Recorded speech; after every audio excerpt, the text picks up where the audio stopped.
Shepherds, welcome back. And if you're new here, hello! This is where we talk all things sheepy. My name's Megan, and today we're transforming our creamy, soft, fresh ricotta into an aged, firm, crumbly cheese, or even a fine grating cheese that's perfect for pastas, salads, and more. First off, this is a fun variation of ricotta called Ricotta Salata, meaning salted ricotta in Italian. Unlike the creamy ricotta you may know, this version is pressed, salted, and aged from anywhere from a couple weeks to several months. Over time and handling, this cheese becomes firm, crumbly, and develops a pronounced salted yet milky flavor that some folks liken it to like a cross between a feta and a parmesan. So for ingredients, we'll need ricotta, salt, a cheesecloth, and if you like cheese shapes, some sort of form.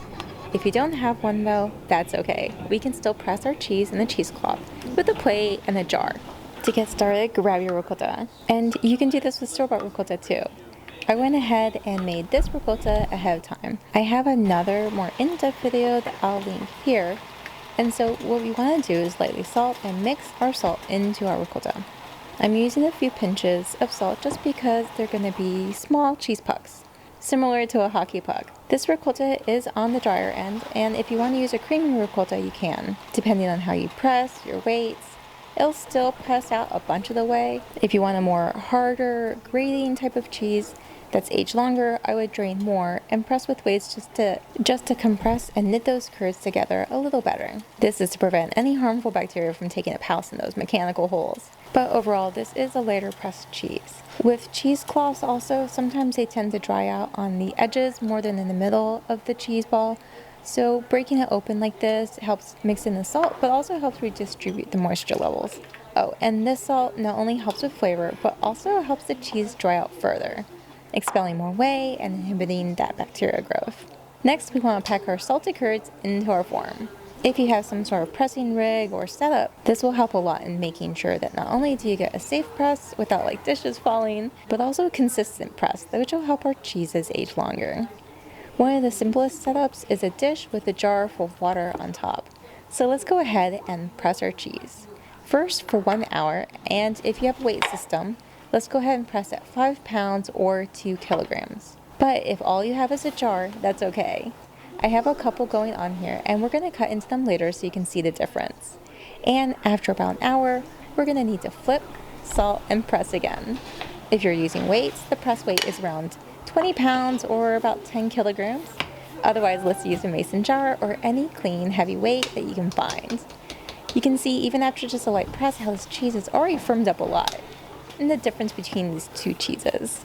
You can still see there's some mechanical dents from the cheesecloth. You'll also get this when you're using the cheesecloth with the plates and weight method. For the next press, let's press for a few hours, for 6 to 8 hours or overnight. Then for the next morning, we want to take our cheese out of our form, press our cheesecloth, and then let our cheeses air dry until they're about dry to the touch. With the smaller cheeses, it's really important to watch out for over drying, which you can tell what happens when our puck becomes almost rock hard and then it becomes almost all rind, but we'll talk more about that later. You can continue to rub your cheese pucks with salt or a light brine wash now. I tasted my cheese pucks a little bit here, and already it's pretty good salt level, so I'm going to stop here.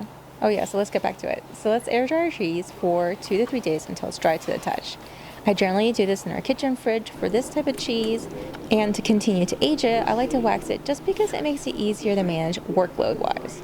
But for aging, the ideal conditions are around 80% relative humidity with the temps between 50 to 55 degrees Fahrenheit or 10 to 13 degrees Celsius. We're going to continue flipping our cheeses once a week with the other cheeses, inspecting the rind if you're not waxing them to make sure that it's developing well. Being careful if it does develop cracks in the rind, since that's an opportunity for unwanted molds to grow. So if you want, you can start opening them as soon as 4 to 6 weeks for a softer cheese. It'll be crumbly, wonderfully salty and fresh, and tastes a lot like a mild feta for comparison. For a drier grating cheese, it's important to age your cheese for several months. So let's cut into our cheeses, taste, compare, and then wax and off to aging. First, let's cut open our pressed cheese. You can see how it's still crumbly, it's dry to the touch, And tasting bits of it, it's pretty creamy and fresh. This one is a whole milk ricotta base. You can still see a bit of the cheesecloth in there marking on the cheese. That's okay, it's not really going to improve that much from now on, but we'll just have to keep an eye on that. Next up, we have our little pucks. You guys know I love my tiny cheeses, and this is a whole milk ricotta base as well. But I kind of pushed the milk to rush, so I used a higher temperature, and the acidity level is a touch higher than with the larger cheese wheel from earlier. It's crumbly, it's a drier texture, it's pretty tasty already, it's firm and fresh, and it still has a light flavor. So the aging should really help concentrate all those fun things that the sheep ate and turn them into this beautiful dinner cheese for later on. Slicing our pucks in half, hopefully you can see how the lighter weight affected the curds. There's some mechanical holes and you can almost see the shape of each curd. The extra salt plus the dryness will really help protect the cheese. So let's go ahead and wax our cheeses. It's a purpose flex for today and I'm trying to aim for 3 overlapping coats. I prefer thinner coats of hot wax rather than a cooler wax.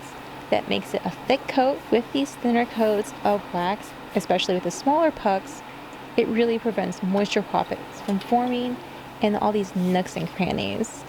And this helps prevent unwanted mold pockets from forming in those nooks and crannies too. Plus, all that salt from earlier really helped. Okay, so now we have all our cheeses waxed. Let's go ahead and mark them. Their name, the date, plus any more info that will help us tell them apart. And then let's pull out our older cheese too. This is an example of an older cheese.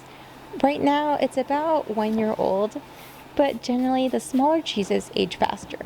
I've been grating it for a few months and you can see how light and fluffy this cheese is, and it's still easy to slice too. So if you don't have a microplane, it's still easy to slice up.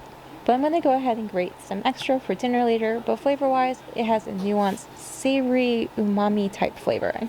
It has a very light, salty finish, and on its own, it almost just dissolves on my tongue. This was originally a puck as well, and I just like to wax the bits that I don't use and pop it back into aging and keep another half in my fridge for access easier during cooking time. There's another one right here that's dry to the touch, and maybe you can see the yellow from the rinds.